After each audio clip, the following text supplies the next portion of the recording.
Hello, people! Welcome to the Stanley Parable. This is amusing, and welcome to the show. This is the only show I can probably assure you that we abuse the laughter part of your brain. And that may sound weird, but let's begin the game.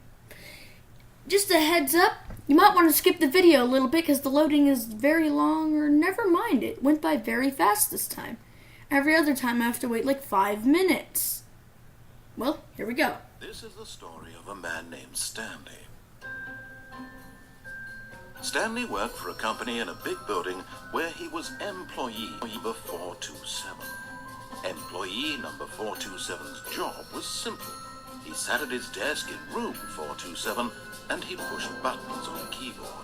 Orders came to him through a monitor on his desk, telling him what buttons to push, how long to push them, and in what order. This is what employee 427 did every day of every month of every year. And although others might have considered it soul-eating, Stanley relished every moment that the orders came in, as though he had been made exactly for this job. And Stanley was happy. And then one day, something very peculiar. Okay, welcome, people. All of his co-workers were gone. What could it mean? Stanley decided to go to the meeting room. Perhaps he had simply missed a memo.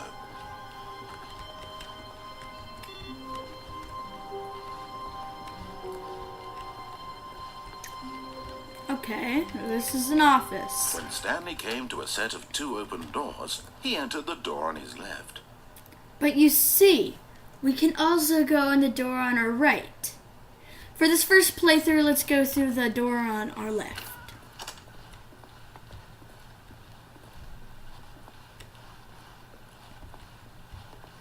Yet there was not a single person here either. Feeling a wave of disbelief, Stanley decided to go up to his boss's office, hoping he might find an answer there. Okay. For this first time, we're going to listen to what he says. Coming to a staircase, Stanley walked upstairs to his boss's office.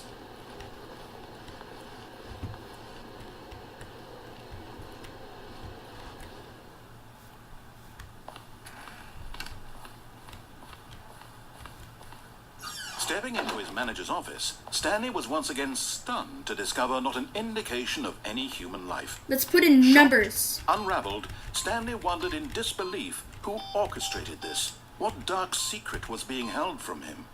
What he could not have known was that the keypad behind the boss's desk guarded the terrible truth that his boss had been... Stanley was in such a rush to get through the story as quickly as possible, he didn't even have a single minute to just let the narrator talk.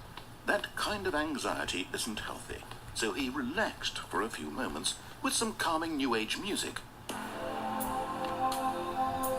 Yeah! I like it.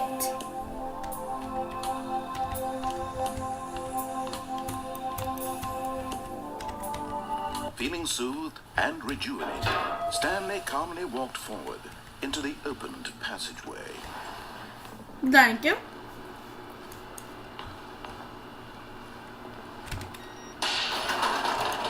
No, let me out. I don't want this. Okay, we're loading again. Let's hope this doesn't take too long. I hear dogs outside my room. I'm recording! 6 trillion views. Oh my god, how did he do it? No one knows. Stanley realized he felt a bit peculiar. Okay. It was a stirring of emotion in his chest, as though he I see a door. I want it. for himself to question the nature of his job. Question the nature of his job. When for years it had never occurred to him. This question would not go unanswered for long.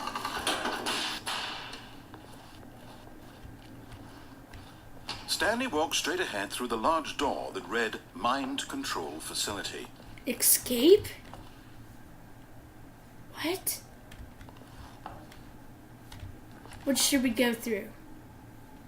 Everyone knows that ending. I'm going through escape. Although this passageway had the word escape written on it, the truth was that at the end of this hall, Stanley would meet his violent death. Oh. Let's see it.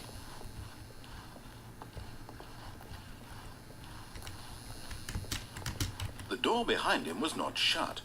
Stanley still had every opportunity to turn around and get back on track. At this point, Stanley was making a conscious, concerted effort to walk forward and willingly confront his death.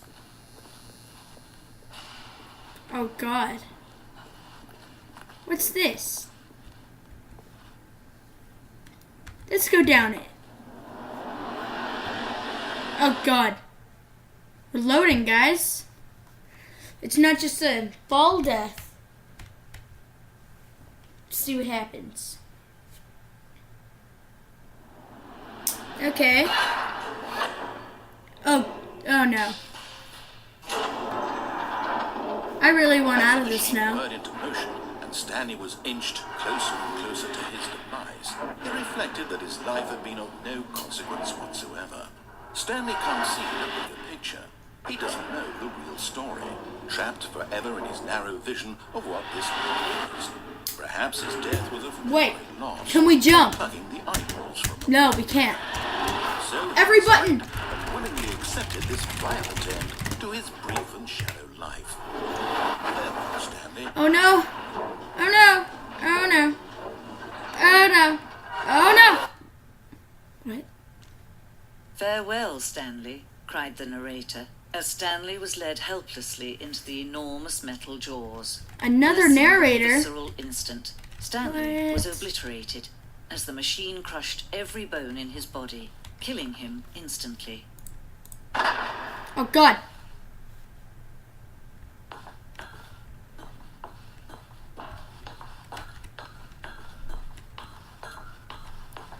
The Stanley Parable. Is this like And yet the it would be ending? just a few minutes before Stanley would restart the game, back in his office, as alive as ever.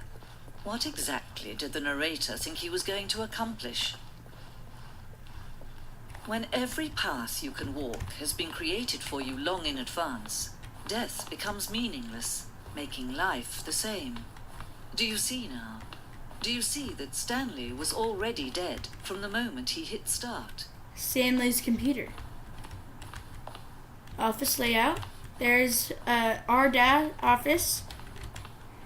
Co-workers. The two doors. Oh yeah. Everyone hates those doors. Okay. The office. Okay. Oh yeah, I can't jump.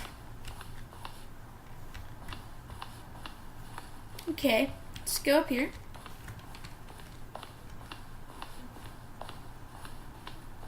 Nothing to see up here. More computers. Office computer. Oh, solitary. Okay. Wait, I want to turn it off. I want to turn it back on now. Nope, can't turn it back on. Okay. Boss's office. It's just empty. Office clock.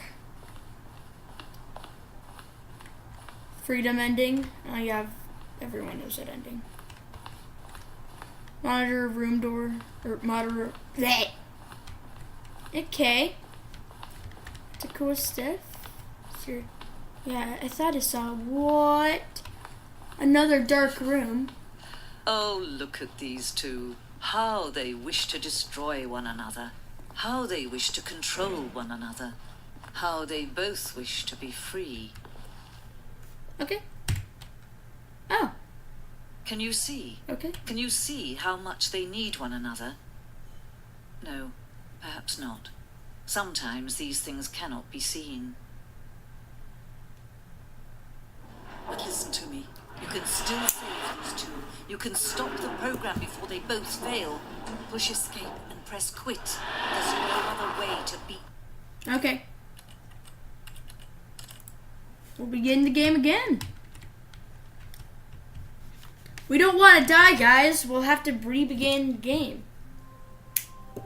Okay. How long was I sitting there? Stanley What? wondered to himself. Minutes? It didn't Days? actually restart. Centuries?